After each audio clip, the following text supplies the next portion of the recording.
एक तो लाइन में बता दिया शुरुआत से लगा के अब तक का। इस कार्यक्रम में अरे भाई जो उधर ये झाड़ियों में दिख रहे आगे आ जाओ, इसलिए फिर कह रहे थे वनवा गरासिया, कांतिभाई मागीलाल जी, दौड़ा प्रधान जी और समस्त जिला परिषद सदस्य, प्राचार्य महोदय, इस कॉलेज के पूर्व छात्र संघ अध्यक्ष, जिला अध्यक्ष, बिल प्रदेश विद्यार्थी मोर्चा के प्रदेश संयोजक, साथ ही क्योंकि मुझे लग रहा है जोर से बोलते हुए साउंड ज्यादा आ रहा है, कई जने कान में अंगुलियां डाल रहे हैं। इस कार्यक्रम की शोभा बढ़ाते हुए हमारे सभी मंचासीन अतिथि, थोड़ा कम कर देना इसको, क्योंकि आदत बनी हुई थोड़ा जोर से बोलने की।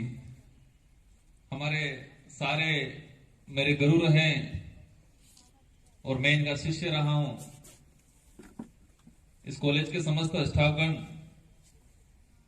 हमारे पत्रकार बंधु, पुलिस विभाग से पहुंचे हुए, और हमारे उधर नारायण जी, और हमारे जो इस कॉलेज के ऐसे एक चतुश्रेणी कर्मचारी हैं, लेकिन आज भी हम उनको, जितने जो चतुश्रेणी कर्मचारी हैं, हमारी बाई रहती थी, शायद आज नजर नहीं पड़ी है, लेकिन वो पद के हिसाब से चतुश्रेणी कर्मचारी थे, लेकिन आज भी उनके लिए हमारे दिल में वो जगह है, एक बड़े पद के हिसाब से जगह है। और वो इस कॉलेज को हमने, वो कहते हैं कि जिया है ढंग से, इसको दिल से इस कॉलेज में आए, इस कॉलेज में पढ़े और यहां पर राजनीतिक जीवन की शुरुआत की।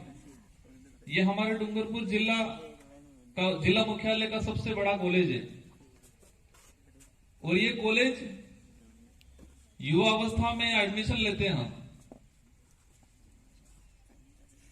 ये जीवन निर्माण, युवा अवस्था का जो जीवन है, वो जीवन यहां से शुरू होता है, और ये जो जीने मिलता है वो दूसरी बात में नहीं मिलता है। मेरा भी जब मैं प्रेसिडेंट बनने से इससे पहले, और जब विधायक बना, जब 18 में विधायक बना, उस समय इस कॉलेज के अंदर मेरा रेगुलर एडमिशन था एमए में। तो मेरा जो जीवन था इस कॉलेज से देखा जाए, राजनीतिक जीवन, कहते हैं राजनीतिक की पहली सीढ़ी है, राजनीतिक की पहली सीढ़ी है। कई हमारे ऐसे साथी, हमारे ऐसे युवा साथी कई बार सोचते हैं कि मैं तो कॉलेज में पढ़ने के लिए आया हूं, मैं इस संगठन से क्या मतलब। लेकिन युवा की जो परिभाषा है वो छात्र जीवन, जरूरी नहीं है हम छात्र जीवन में राजनीति करने के बाद सरपंच, एमएलए, प्रधान बने, जरूरी नहीं है, लेकिन एक लीडरशिप करने का तरीका सिखाता है। और कॉलेज का जो कहते हैं, हमारे कॉलेज की जो एक उद्देश्य है, वो उद्देश्य भी कॉलेज में अगर चुनाव नहीं हो तो उस कॉलेज की जो परिभाषा और उद्देश्य भी पूर्ण नहीं हो पाएगा। क्योंकि कॉलेज के अंदर बच्चे को उभरने मिलता है, सीखने मिलता है। बच्चा हर प्रकार से, हर गांव से बच्चे आते हैं, उनसे सीखता है, आमने सामने मिलता है। और ये जो युवा अवस्था है, युवाओं पे बड़े बड़े लेक्चर होते हैं, और उन लेक्चरों में कई प्रकार की बातें होती है। और कई बार कहते हैं लोग, युवा मतलब वायु, युवा को उल्टा करो वायु। वायु मतलब एक तूफान की तरह युवा रहता है, और युवा अवस्था में जो कर पाते हैं वो बाद में नहीं कर पाते, न बाल्यावस्था में कर पाते।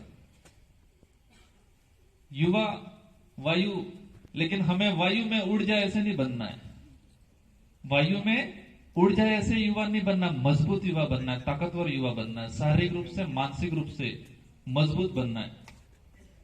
आज इस कॉलेज के अंदर ये कार्यक्रम है।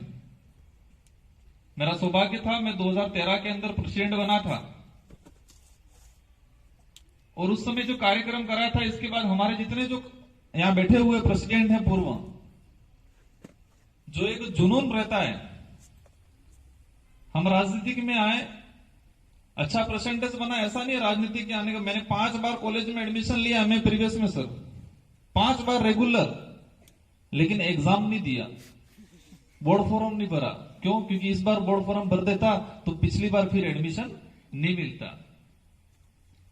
क्योंकि कीड़ा था राजनीति करने। और यहां पर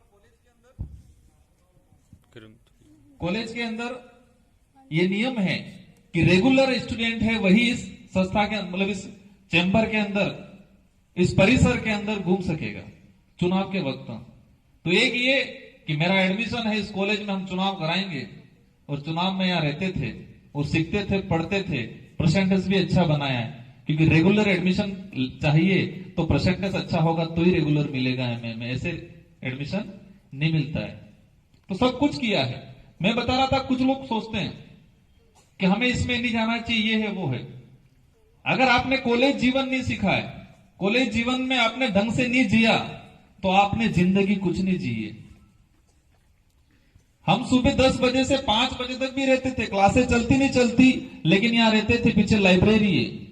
मेरे कार्यकाल के अंदर जितने जो डूंगरपुर जिले के अंदर जितने जो ये जो समाचार पत्र आते हैं, उद्देश्य क्या है, हम क्या सोच रहे हैं, उसके बारे में भी थोड़ा सोचना पड़ेगा। आज मैं भी पुणे के कार्यक्रम में गया था। आप लोगों की बदौलत आपने मुझे यहाँ कॉलेज में एक राजनीति का अवसर दिया, विधायक बन के चुना, और राजस्थान की तरफ से आदर्श विधायक के रूप में, क्योंकि कम एज का विधायक था, मुझे सौभाग्य मिला। तो पुणे के अंदर जो यूनिवर्सिटी थी, यूनिवर्सिटी के अंदर एक कोर्स चलता था, मैंने ऐसे ही बैठे थे, चर्चा की, तो स्टूडेंट लीडरशिप का कोर्स, बच्चे वहां लीडरशिप किस तरह से करनी है, नेतृत्व किस तरह से करना है, उसके लिए पैसा देके वहां सीखते। बड़े बड़े जो अमीर घराने के बच्चे अच्छी अच्छी डिग्रियां करने के बावजूद वहां स्टूडेंट लीडरशिप का 2 साल का जो कोर्स होता है, उस कोर्स को सीखने जाते हैं कि लीडरशिप कैसे करनी है, बातचीत कैसे करनी है, कैंपेनिंग कैसे करनी है। इन बातों को पैसा दे के सीखने के लिए जाते हैं। और ये हमारी भोगीलाल पंड्या जो कॉलेज है, और इस कॉलेज में जो चुनाव होते हैं, उस समय आपको सब फ्री में सीखने मिलता है। साल भर राजनीतिक में नहीं रहना है, एक समय होता है निश्चित, उस समय के अंदर जो खुल जाता है बच्चा, पढ़ाई भी करनी है साथ साथ। आज इस कॉलेज के अंदर मेरा जो कार्यकाल रहा था, लगभग सारे हमारे प्रोफेसर थे, और बहुत तूफानी कार्यकाल रहा था। इसमें कुछ बहुत अच्छे काम भी हुए, कुछ ऐसे काम भी हुए, लेकिन मैं संतुष्ट हूं कि मैंने मेरे जीवन के अंदर कॉलेज राजनीति के अंदर जो समय बिताया। आज ये कार्यकारिणी है, हमारे उमेश जी भाई साहब बता रहे थे कि कार्यकारिणी है, अध्यक्ष जी हैं, उनको निभाना है। ये अध्यक्ष जी आपके बिना अधूरे हैं। ये जो कॉलेज के चारों कार्यकारिणी है, आप बच्चों के बिना अधूरे हैं। बच्चों का साथ रहेगा तो ये मजबूत बनेंगे, और ये इनके साथ के बाद आपकी लीडरशिप मजबूत होनी चाहिए, क्योंकि लीडर आप हो। आज इनके नेतृत्व करता आप लोग हो, आपको मजबूत होना है।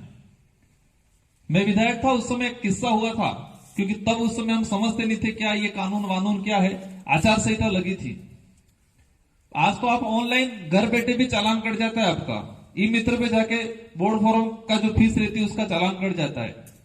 उस समय अपने 3-4 ये बैंकें थी, उस बैंकों के बाहर एक तो अपने ये पास में थी, तो हमारे बच्चे और बच्चियां सुबह 10 बजे से उस बैंक के बाहर पूरे रोड पर लाइन लगा के बैठे रहते थे। एक डिपो के अंदर थी तो लाइन ठेठ बाहर रोड पे आ जाती। और ये बात हमें खटकी कि हम इस देश का भविष्य है और युवा है डूंगरपुर के, और मैं तो प्रेसिडेंट हूं। और क्या प्रेसिडेंट, तो ये जिले का मुखिया है, कॉलेज का युवाओं का नेतृत्व, जोश चढ़ गया। और हमने उस समय रोड बन के और आचार संहिता लगी थी, और हमारी जो जितनी बहनें थी उन बहनों ने मुझे साथ दिया। 2 घंटे तक रोड जाम रहा, प्रशासन पूरा आया, रात की 9 बजे तक वहां बैंक खुली रही, और दूसरे दिन से ही कॉलेज के अंदर चैम्बर लगे, और उस समय से कॉलेज के अंदर चालान कटना स्टार्ट हो गए थे। तो ऐसे ऐसे जो मुद्दे जिला मुख्यालय पे जो युवाओं से संबंधित है, रोजगार से संबंधित है, इन मुद्दों को आप सबको मिलकर उठाना है। आप प्रेसिडेंट को बना के आप अलग नहीं हुए हो, आज भी जिम्मेदारी है, आप युवा शक्ति साथ में रहेगी। एक जमाना था, और हमारे समय में भी ये होते थे, जो भी प्रशासनिक अधिकारी जिले का आईएएस आईपीएस आता था, कलेक्टर एसपी आते थे, तो पूछते कॉलेज के अंदर कैसे कैसे क्या है, कॉलेज का अध्यक्ष कौन है क्या है। तो ये एक हमारी जो व्यवस्था है उस व्यवस्था को बरकरार रखना है सबको मिलके। और हमारे जो अध्यापक गण हैं,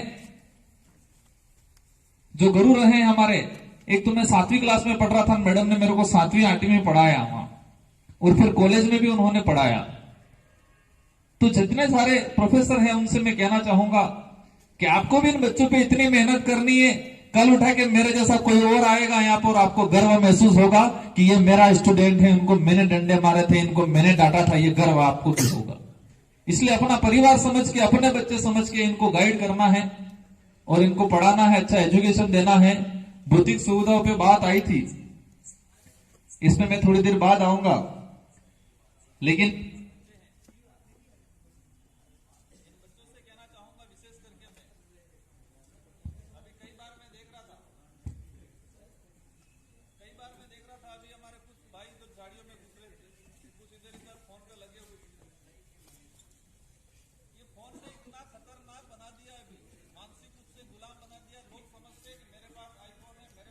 हैं तो आधी स्कूल खाली मिलेगी।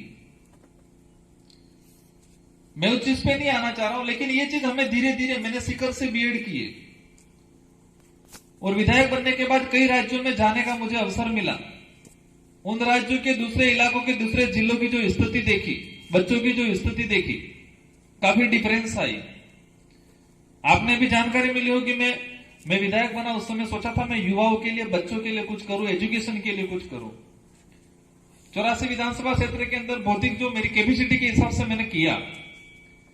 एक उस समय विचार आया था, मैं सारे बच्चों को, जो टॉपर बच्चे रहेंगे ब्लॉक वाइज छाट के, उनको मैं दिल्ली की विजिट कराऊंगा ताकि बच्चों के अंदर कंपटीशन का भावना बढ़े,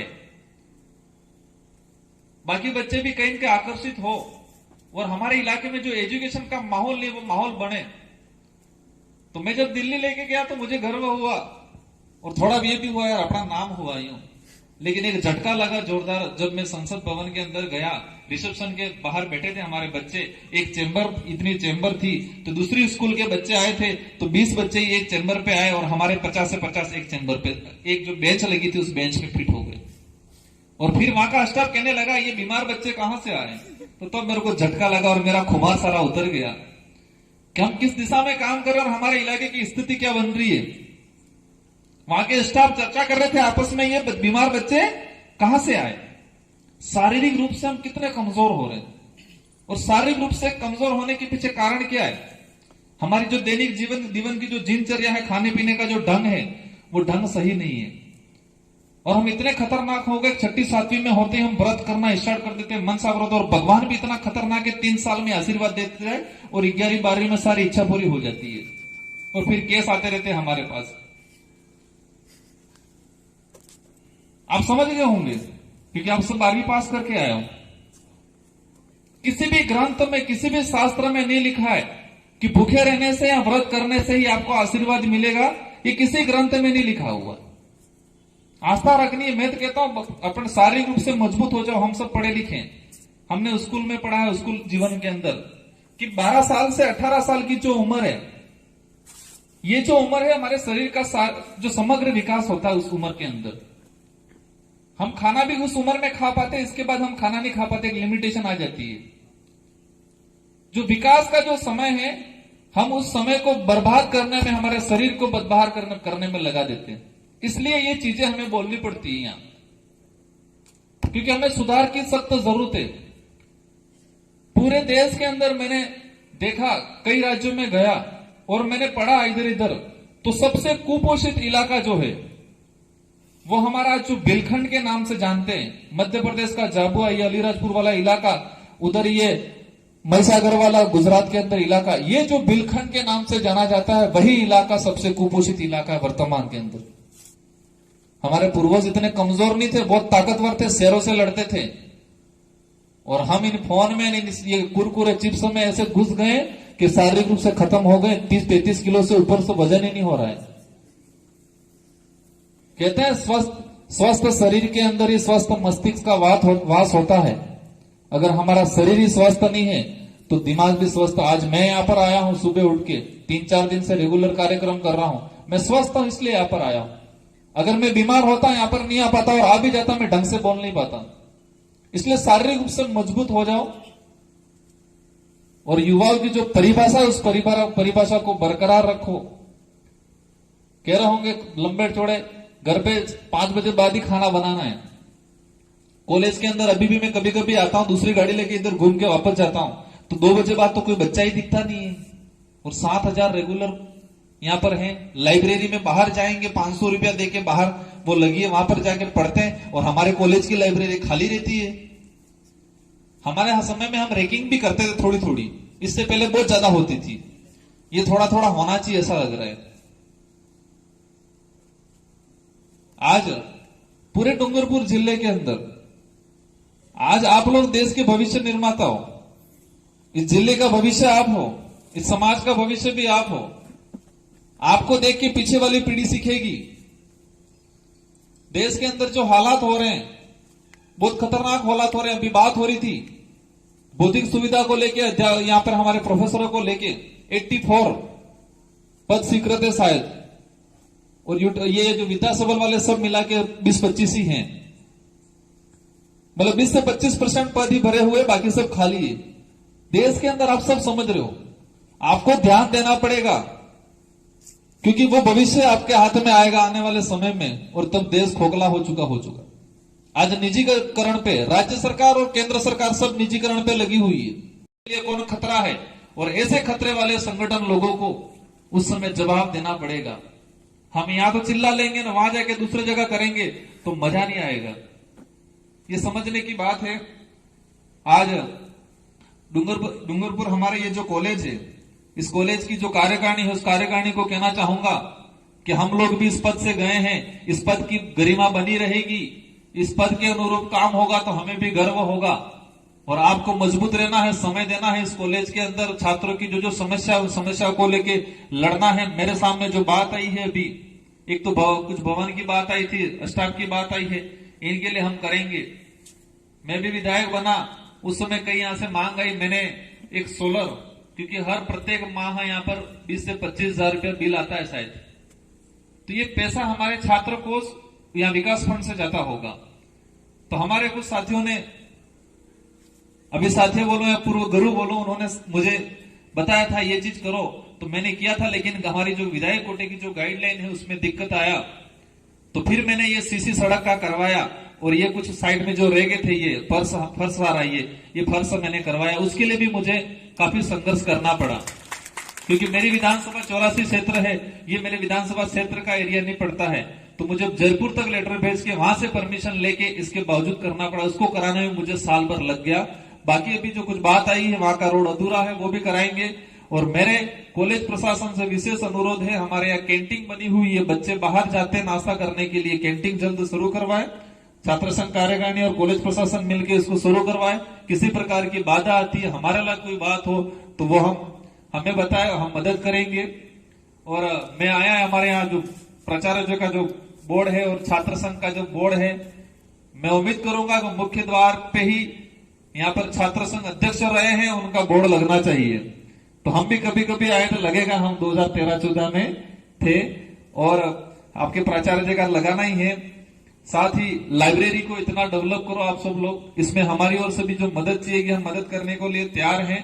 लाइसेंस के लिए भी समस्या हमारे कांति भाई ने बताया, उसके लिए भी हम मदद करेंगे। आप लोग संबंधित कलेक्टर साहब को एक लेटर लिख दो, यहाँ से छात्र संघ कार्यकारिणी भी अपने लेटर पैड पे लिख दे। इन चीजों को कराने की हमारी तरफ से पूरी कोशिश रहेगी। हमारी केशर कुमारी जो उपाध्यक्ष है, उन्होंने बताया था 60% बच्चियां हैं, और आज दिख रहा है हमारे 60% बच्चियां हैं। और ये यहाँ कॉलेज की बात नहीं है, गांवों में भी यही बात है। मैंने ब्लॉक लेवल पे सूची बनवाई, वहां पर भी यही स्थिति है, स्कूल के अंदर भी। तो मैंने 3 से 4 महीने से पहले एक नारा लगाया है, शायद आया नहीं आया हो, बेटा बचाओ बेटा पढ़ाओ। क्योंकि बेटियां तो बच रही है और बेटियां पढ़ भी रही है, बेटों की जरूरत है। वो राइडरिंग में ही, इधर इधर फोन में ही, ट्विटर व्हाट्सएप ट्विटर क्या क्या बोलते हैं उसमें ही मस्त है। सभी जगह ये स्थिति है। स्कूलों के अंदर देखा जाए, महाविद्यालयों में देखा जाए, सब जगह ये स्थिति है। बेटियों का अनुपात अच्छा है और बेटे धीरे धीरे धीरे। मैं 40 बच्चे सिलेक्शन किए थे मैंने जयपुर दिल्ली ले जाने के लिए। आपकी जानकारी के लिए बता दो, इसमें 36 बेटियां थी, 36 लड़कियां थी, और कई बचे बचे के टैंक के 4 बच्चे आ गए थे, तो समझ लो जरूरत किसकी है बचाने की। तो मैंने एक नारा लगाया 4 से 5 महीने से कि बेटा बचाओ बेटा पढ़ाओ, क्योंकि सरकार ने पूर्व में नारा लगाया था बेटी बचाओ बेटी पढ़ाओ, तो बेटियां तो पढ़ रही है, बेटियों पे प्रतिबंध भी रहता है, लेकिन बेटी को लड़ाया। और उस समय नंदलाल जी मीणा टीएडी मिनिस्टर थे, उनको बुलाया। जब हमने उनको बुलाया था और किसी ने कह दिया कार्यक्रम कैंसिल हो गया, और वो हमारे मंत्री महोदय चले गए कहीं और हम 3 बजे तक इंतजार करते रहे इस गेट पे कि हमारे माननीय मंत्री महोदय आ रहे हैं। फिर उनको फोन किया तो कहा कि हमें तो सूचना मिली है कार्यक्रम कैंसिल हो गया। तब हमारे हाथ पैर फूल गए थे और फिर उन्होंने उनको कहा, और 4:30-5 बजे वो इस कार्यक्रम में आए थे, तब भी हमारा जोश जुनून खत्म नहीं हो रहा था। 4:30-5 बजे। और उस दिन कहा था कि बिल प्रदेश विद्यार्थी मोर्चा जो संगठन है, इसकी जो मांग है बिल प्रदेश बनाने की, ये मांग इतनी आसानी से पूरी नहीं होने वाली है। इन युवाओं को संघर्ष करना पड़ेगा, एकजुट रहना पड़ेगा। आज कई बार ये बातें आती रहती है, मैं इन चीजों पे नहीं जाना चाह रहा था, लेकिन इस देश के अंदर हमारे संविधान ने ये अधिकार दिया है कि सभी को अपना अभिव्यक्ति करने का आजादी है, सभी को अपनी मांग करने की आजादी है। इस देश के अंदर हमारे अनेक धर्म है, अनेक जातियां, अनेक समूह है, सबको अपनी अपनी बात रखने का पूरा अधिकार है। किसी भी समूह, किसी भी जाति, किसी भी धर्म के व्यक्ति अपने प्रसार प्रचार का काम करता है, इससे किसी अन्य धर्म, किसी अन्य समूह, किसी अन्य जाति का कहीं किसी प्रकार का शोषण नहीं होता है। अगर बात करने से शोषण नहीं होता है तो बात करनी चाहिए। हम सबको साथ में लेके चलना चाह रहे हैं, क्योंकि इस आदिवासी बाहुल्य क्षेत्र का उद्धार चाहते हैं। इस इलाके को शेड्यूल 5 के नाम से जाना जाता है। इस इलाके की इतनी गवर्नमेंट ने इतना बजट दिया, करोड़ों रुपयों का बजट आया, ऐसी योजना लाए, लेकिन वो योजना आज भी हमारे धरातल पे नहीं पहुंच पाई है। इन्हीं मुद्दों के साथ हम लोग आगे बढ़े, और आज मैं विधायक हूं, और विधायक के नाते हम लोग आपकी क्षेत्र की बात, प्राचार्य महोदय को शायद वो पहले रह के गए हैं, लेकिन उनको बता दूं सर, जब 2015 से पहले यहाँ कोई गांव में किसी को, यहाँ मार्केट में कोई कह देता कि तू आदिवासी है, तो वो तुरंत मारने जाता। आदिवासी कैसे बोला? ऐसी व्यवस्था लोगों के दिमाग में भर रखा था कि आदिवासी कहना या कहलाना बद्दा समझते थे। तो ये जो विचारधारा आई, इस आदिवासी बाहुल्य क्षेत्र के लोगों को एक जागरूक किया और अपने कम्युनिटी पे गर्व महसूस करने का जो काम किया इस विचारधारा ने, अभी तो शुरुआत है, आप लोग साथ दो और पूरे आदिवासी बाहुल्य क्षेत्र के अंदर, पूरे भारत देश के अंदर अपन सब मिलकर एक बड़ा बदलाव लाएंगे और इस देश को बचाने का काम करेंगे। आप सबको धन्यवाद। आप सबको जय जोहार, जय आदिवासी, जय बिल प्रदेश, जय संविधान।